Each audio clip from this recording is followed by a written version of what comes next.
Danny Mills, the haircut is looking interesting, let's just say.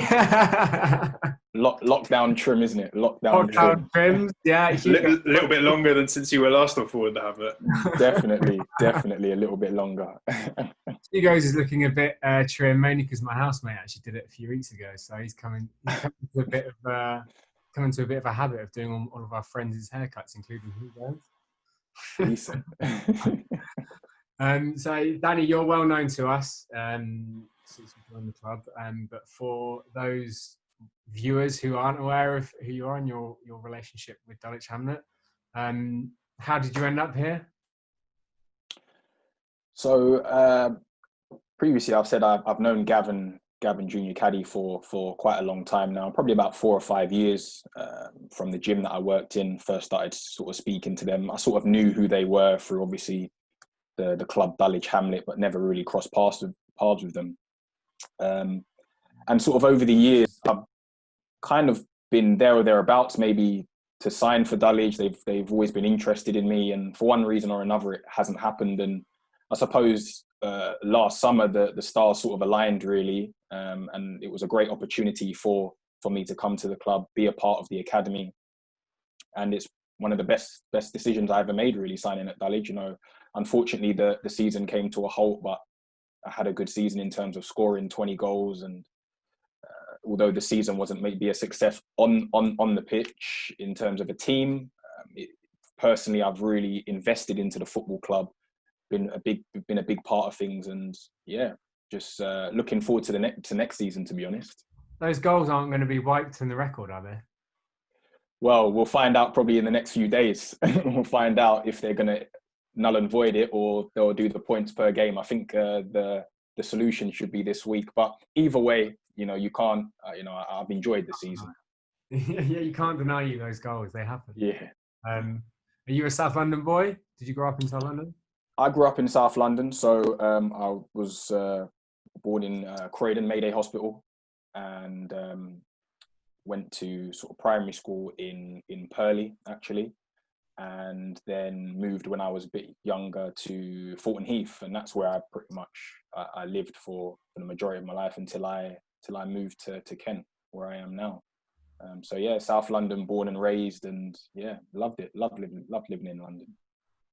And you know, this is why we're here. We want to speak to you about your experiences growing up as a black man in the UK, particularly in London. I know you've got a few experiences which you want to kind of talk through with us today, just to shine a light on growing up in London. Did you want to kick us off with the first one, maybe? Yeah. So like I said, I went to primary school in Purley. So my primary school was a predominantly white primary school. So I was probably one of 2, 3 black children in my year group. There wasn't many in the school. But I suppose as a child, you don't really see colour. So I never really thought I'm black, they're white, or anything like that. It was just growing up in school, and I loved school, to be fair. You know, it was I had a great time. I never saw colour or anything like that. I never thought I was different to anyone. And the first time I probably really noticed or, you know, saw myself as not different, but slightly maybe different to the other kids was when we had another black guy joined out, I think in year 4 or 5, and I got that feeling of like, oh wow, like, you know, someone else is here, and you kind of feel like I want to make him feel welcome and everything like that. But even so, like I said, nothing really sort of affected me there, and I was welcomed with open arms. In terms of my first experience of when I noticed that potentially black people are treated differently, I was only about 12. I was about 11 or 12. And I was living in Fulton Heath at the time. So we had moved by then, we'd moved to Fulton Heath. And I was in quite a diverse secondary school. I went to secondary school in Mitcham. So the school was really diverse, and there was a lot of sort of black, Asian children there. So I was about 12, and me and my mum, we just went to the shop down the road from where we lived. And she was just buying some small bits and pieces that we were going to take home. And she said to me, I want you to just buy a few other things and pay and come out. So she wanted to give me a bit of experience handling money and just trying to give me a bit of independence, which was pretty cool. So I found this quite exciting. I was like, yes, I'm going to sort of on my own, I can pay things, work out the change, etc. So I remember it was maybe a drink and a couple of, maybe a loaf of bread, eggs or something like that. Very simple items. And I got to the counter and I put the items on the counter, was ready to pay. And the shopping assistant, which was an Asian guy, he was the guy that was serving me. He must have turned around for about 3 to 4 seconds. It couldn't have been any longer than that, to be fair. It was literally, took my money, was putting it in the cash, ready to give my change. And when he turned back to me, he looked at, I think it was like, you know, the lollipop stands. There was a lollipop stand there. And he said to me, and he accused me of stealing a lollipop. And it was so random. I was just waiting for my change and ready to go. And he said, oh, put it back. That's what he said. He said, put it back. So I'm like, put what back? You know, I haven't done anything wrong. And he said, no, you've stolen a lolly. You've stolen a lolly. I know you have. And this was quite a shock to the system because I'm quite young and no one's ever accused me of stealing before. And I didn't really know what to do and how to approach the situation. So I said to him, look, I haven't stolen anything. I can promise you that I haven't stolen anything. You can check my pockets. Like I haven't got anything. And he said, oh, just get out, just leave. So I took the items and he told me and I left. And I'm not necessarily accusing this man of racism. That's not what I wouldn't want to say point blank that man was racist, but it was the first time that I identified that, do you know what, I'm being treated for a certain reason here, because I didn't understand why I was being accused of stealing. I didn't understand why me type thing. And when I left, I didn't really associate it with color or anything like that. And it was probably only when I sort of, you know, I got home, I'd let it marinate and let it sit with me that maybe every time I go into a shop now, I'm going to be accused of stealing.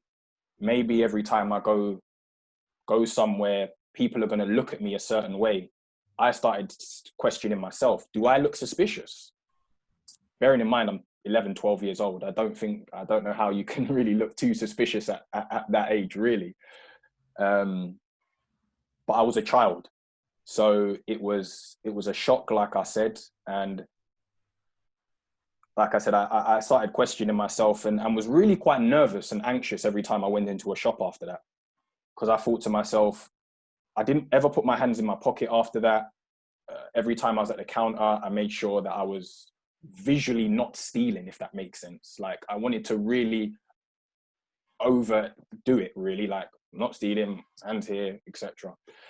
And that was really my first experience, really, in the sense where I thought maybe this is racial profiling. Not that I knew what that term meant at the time, but now looking back, I certainly believe that it was.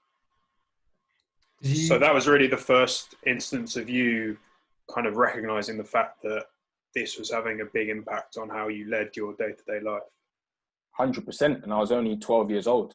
And, you know, at that point, I was probably in year 7. So I was walking to school on my own. I was doing, I had quite a bit of independence now. I was doing quite a lot. So it certainly made me feel, like I said, it made me feel anxious about going into any shop, really. And because what if next time he doesn't ask me to leave, or what if next time he calls the police?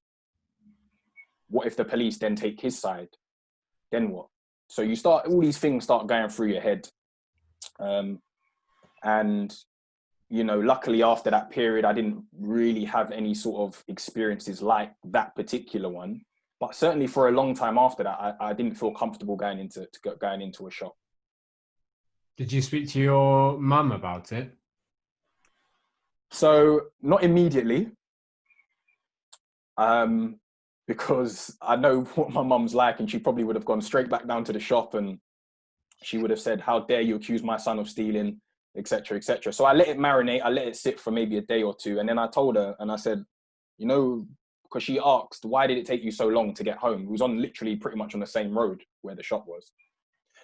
And then I explained the situation to her, and of course she was livid. She couldn't believe what had happened.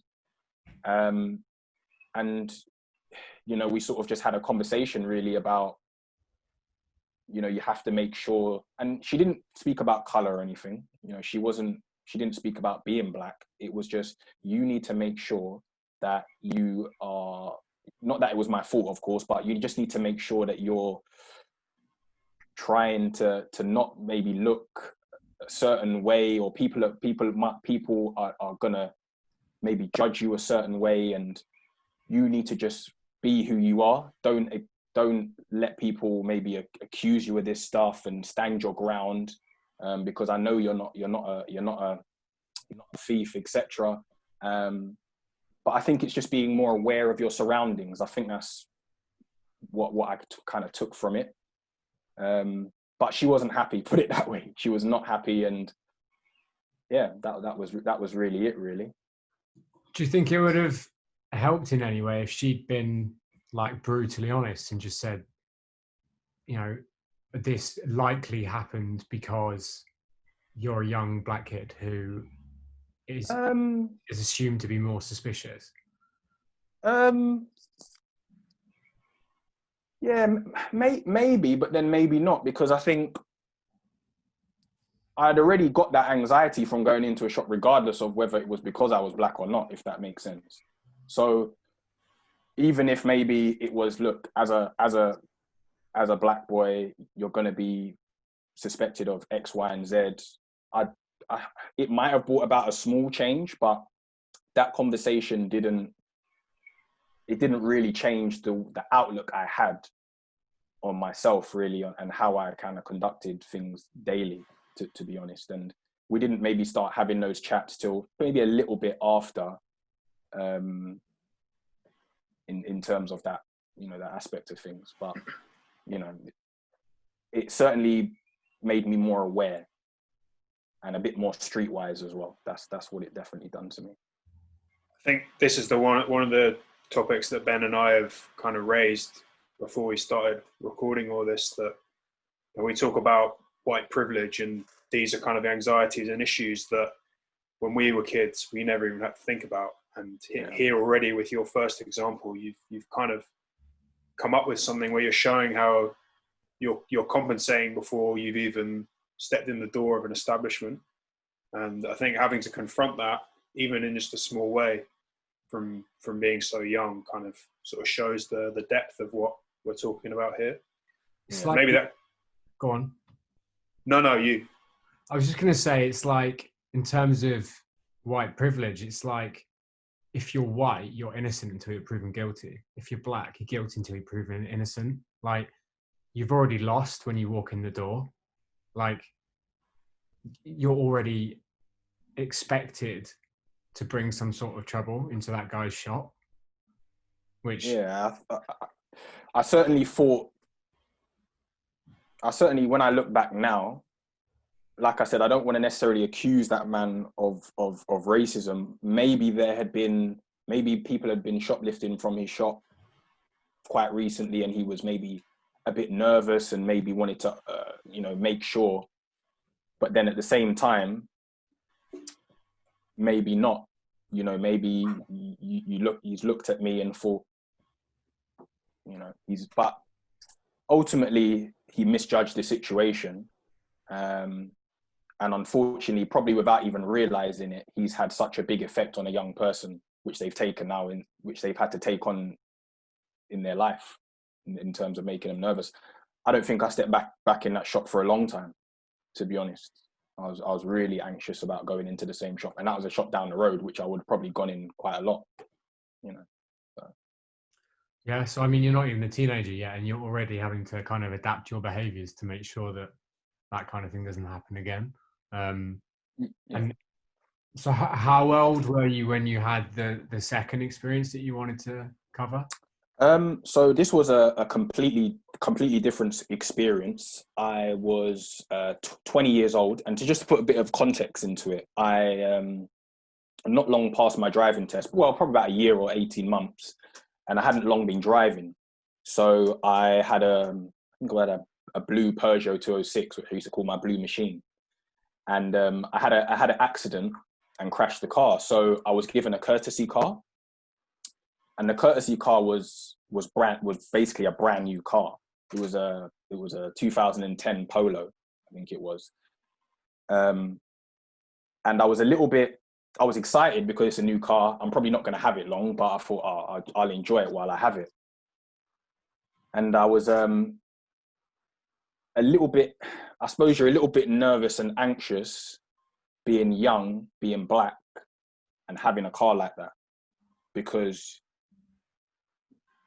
you know that there's potential for you to now get stopped in this car. But I didn't really think too much of it. I thought, I'm just driving to football. I was driving from up and down Peterborough to Birmingham. I was doing a lot of driving in the car. So anyway, I was in London actually when sort of at the start of my journey. And what I'd done was I used to leave quite late on a Sunday to go back to Peterborough, just so that the roads were clear. I'd leave at maybe half 11 at night, just so the roads, it was a nice clean run. I could get back within an hour and 20 minutes, hour and a half. So I was on the motorway, I was driving back around that time, maybe about 11:30, and there was, as you can imagine, at that time of night on a Sunday, there's no one on the motorway. No one on the motorway, it's empty. And I was, I used to take my time, wasn't driving fast, maybe 65 miles an hour, between 65 and 70, just to get back in good time. And I noticed when I was on the motorway, I was probably in the middle lane to start off with, and a police car overtook me. So they overtook me, and I remember them looking in the car. So they looked in the car and saw me, and they just drove past me. So, okay.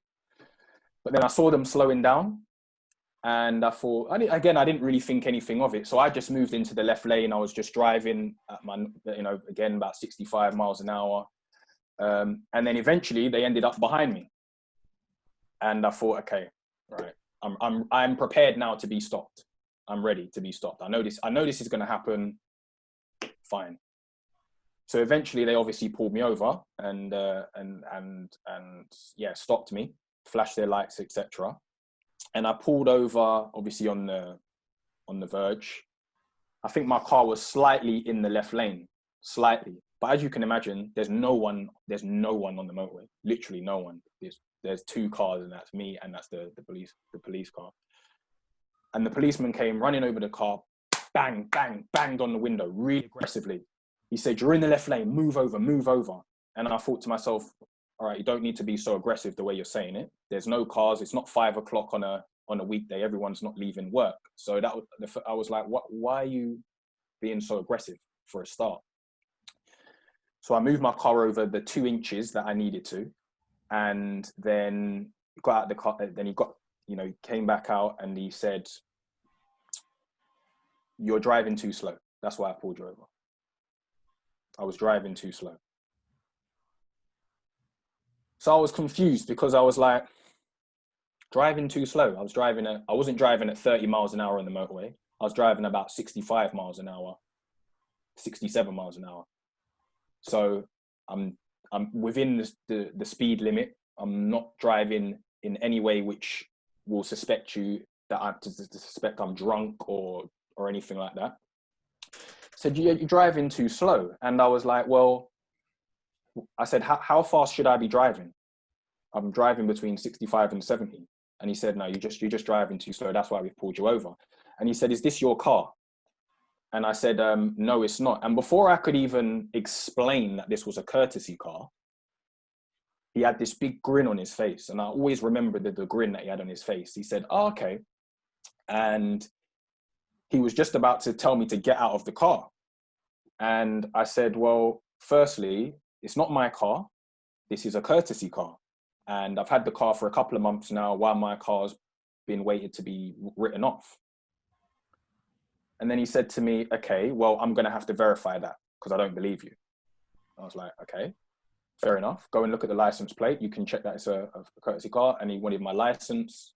Fine. So I gave him my license. He checked the car, came back, and he said, how long did you say you've had it? And I said, about a couple of months. And he goes, okay, how long do you think you're going to have it? And I said, I don't know how long I'm going to have the car for, but that's how I've had it for 2 months, basically. And he said, well, this car is registered in London. Why are you here? And I was on the motorway, so I was probably around the Cambridge area. So he couldn't understand why I was here. And I said, well, I live in Peterborough at the moment. Eventually, after he finished questioning me, and I said, did you find out that it was a courtesy car? He didn't answer me. He just said, fine, you can go. And I came away from that experience again, definitely believing that I was in a situation where I was pulled over, probably because of the color of my skin. That's what I honestly believed. The reason why I thought that was because firstly, they passed me before, so they saw who was in the car. And when I'm talking about the car being a new car, they saw that it was a new car. So they saw a young black boy driving a new car. I don't know what they were thinking. And again, it made me think that when I get my new car, I'm not buying a new car. Not a new car. I'm going to buy an old car because chances are I probably won't be stopped in an older car. And again, it impacts how you now live your life. And to this day, every time I see a police car behind me, you think, well, I'm probably going to get stopped now. Not for any reason, not for any genuine reason, but you just believe you're going to get stopped. I have tax, I have insurance. The car's in my name. There's no reason to stop me. They can check everything on a license plate. It's I wasn't, you're not driving in any way which would make them want to stop you. But yeah, that was my second one of my experiences that I had. Is that the only time you've been pulled over by the police? Certainly not. No, it's certainly not. I can give you an example. Actually, I was stopped with Osei Sankofa, who used to play for Dulwich. Now, in this incident, I was going down to Whitehawk, and we hadn't got out of London yet. We'd probably made it to Coulsdon, and I was just driving. What was I driving? I think an Astra. I was driving an Astra, and there was about 3 of us in there. There was 3 black boys in the car. So we was driving, and then I pulled into the Starbucks by Hooley because we were picking up someone else. And the car came behind me. I didn't actually know there was someone following me, but they came behind me and they said, oh, that's good that you stopped because we were going to stop you anyway. And I said, okay, why? Why were you going to stop me? And by this time, I'd already been stopped before, so I knew what the process was. And they said to me, this is what I was told. There has been a recent surge in car thefts in this area. I said, okay, so what's that got to do with me? And they said, well, we're just stopping random cars to make sure that the vehicles are not stolen. And I said, well, you can check my license plate while you're behind me. And they said, no, we just want to make sure that, but the whole aura and the energy wasn't right. It wasn't right. There was 3 black boys in the car. They knew that there was 3 black boys in the car, and they wanted to know what if we were up to no good, in my opinion. And the questions that were being asked, they wanted the identifications of the guys in the car, Ose and the other guy. And I remember Ose saying, well, no, I haven't done anything wrong. Why am I giving you ID? And I said, look, I'm the driver. This is my vehicle. You can check the plate. This is fully insured and taxed. Here's my license. Done. And anyway, obviously they let us go, etc. But it's just another experience which it just rubs you up the wrong way. And both of those experiences to me, kind of, I would have felt. I imagine you might have felt as well, like the police weren't you know, the police are supposed to be there to protect you, right, and keep you safe in case you're ever in danger. And yet, it's kind of like in both occasions, like they're attacking you Definitely. instead of protecting you. So you just start building up this opinion and this relationship with the police that they probably aren't going to be on your side. No, and I think in both cases, the excuses as to why I was stopped were pretty ridiculous in the circumstances. Driving too slow on the motorway when I'm not driving any slower than 65, 67 miles an hour. And because there has been a surge in car thefts in the area. So you could pull everyone over then for that excuse. Or you pull some, if the car is registered as stolen, you can pull someone over, but it's not. So yeah, that was another one, basically just being pulled over by police. And like I said, it doesn't give you full confidence in them, put it that way. Yeah, I think again it plays into this idea that Ben suggested of being guilty until being proven innocent. Like you're assumed to have done something before you're even given a chance to explain yourself, and you shouldn't even need to explain yourself in the first place, but you do, because this is the way that society is structured, and especially in institutions like the police. I just wanted to ask you about, you said at the beginning of the story from Peterborough that you were sort of early 20s, and you already kind of perhaps had an idea that, you know, getting this new car, being a black man, you know, you might be cause for suspicion. You were aware of that. Can you remember the feeling of like moving from those being just suspicions to it actually happening to you, and sort of having to take that on board personally? Yeah, I think when you see these things happening and you hear these stories happening with, you know, friends, family perhaps, and it's very different when you go through an experience yourself. It's very different, because a story is a story and someone's experience is an experience, but it's that old saying, you don't know what someone's gone through until you've walked in their shoes. And every situation is quite unique in the way it happens. And I think when it actually happened to me, you're made to feel like you've done something wrong. So even in that scenario there, I was thinking to myself, oh my God, I hope the courtesy car company have made sure the paperwork's right. I hope that they've made sure that they've said that I have this car and that the insurance is right, and that you start panicking and thinking, because I'm about to get arrested here if the paperwork's not right. Because I pretty much know they're not going to believe me, especially not the way the interaction was going. There was already that, I don't believe that this is your car, that vibe, that energy. And obviously, thankfully, everything was fine. I knew it was fine in the first place, but like I said, you're made to feel like you've done something wrong.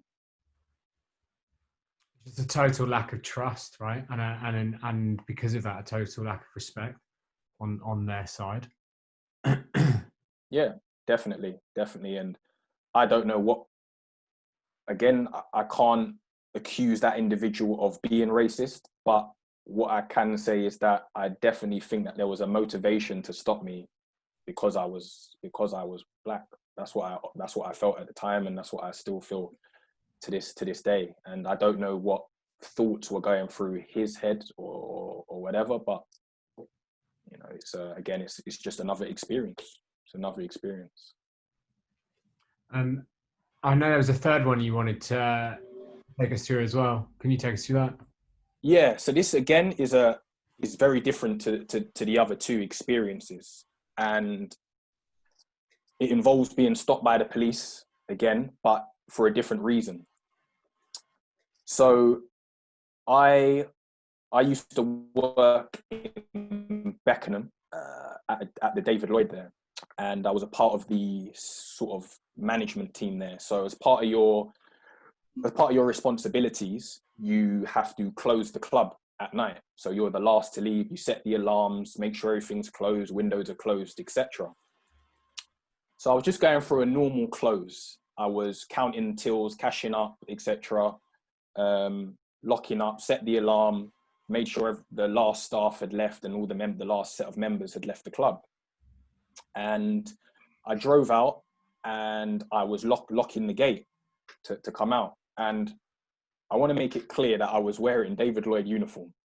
So it was obvious that I worked for David Lloyd. Very obvious. I had a t-shirt on that said David Lloyd. I had trousers on that said David Lloyd. It was obvious that I worked for David Lloyd. And when I was closing the gate, I noticed a police car driving slowly past me. Immediately, you think, here we go. Here we go. I haven't done anything wrong, but they'll find a reason to stop me. So they drove slowly. They looked at me, and clearly you could see that I was wearing David Lloyd uniform. And I think an intelligent person puts 2 and 2 together and says, that's a David Lloyd club. That person's wearing David Lloyd uniform. They must work for David Lloyd. But I didn't actually get stopped there and then, which I thought, oh, okay, fine. They've seen that I work for David Lloyd. No worries, cool. Just to put it into context as well, I was in a well-lit area.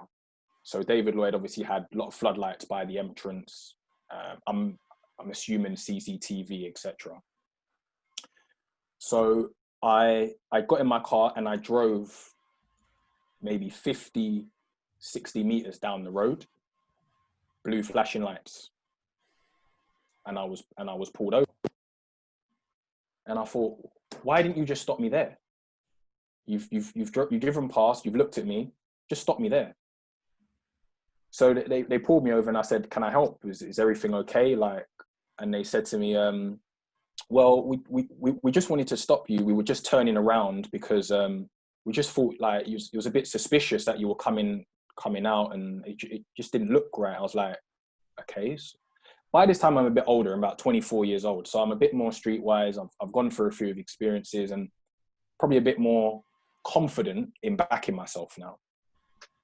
So I explained to them what is suspicious. Why am I suspicious? And I was making it very obvious that I was wearing David Lloyd uniform in the car. And they said, well, you were closing a gate, and we just weren't. We just want to know what you were doing. So I said to them, well, I work here. You can see that I work here. I've got David Lloyd uniform on. And they said, well, we don't know that. We just know that you're wearing a uniform. You could be anyone. And that's when I had to sort of bite my teeth a little bit. And I said, well, if you don't believe that I work for David Lloyd and you think that I'm suspicious, then what am I doing here? What is the reason? What do you think I've done? I don't understand. What do you think I've done? And they couldn't answer me. And I said, here's my David Lloyd membership card, my team member card. What else is there that you want from me?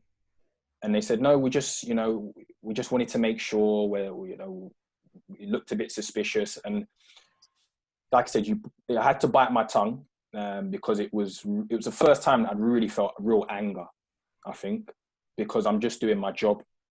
I'm literally just doing my job. It's 10:30, 11 at night. I've been working 8-9 hours. I just want to go home now. And again, you're made to feel like a criminal. And the reason why I put the floodlight or the street light into context for you is because where I was stopped, there wasn't really many lights.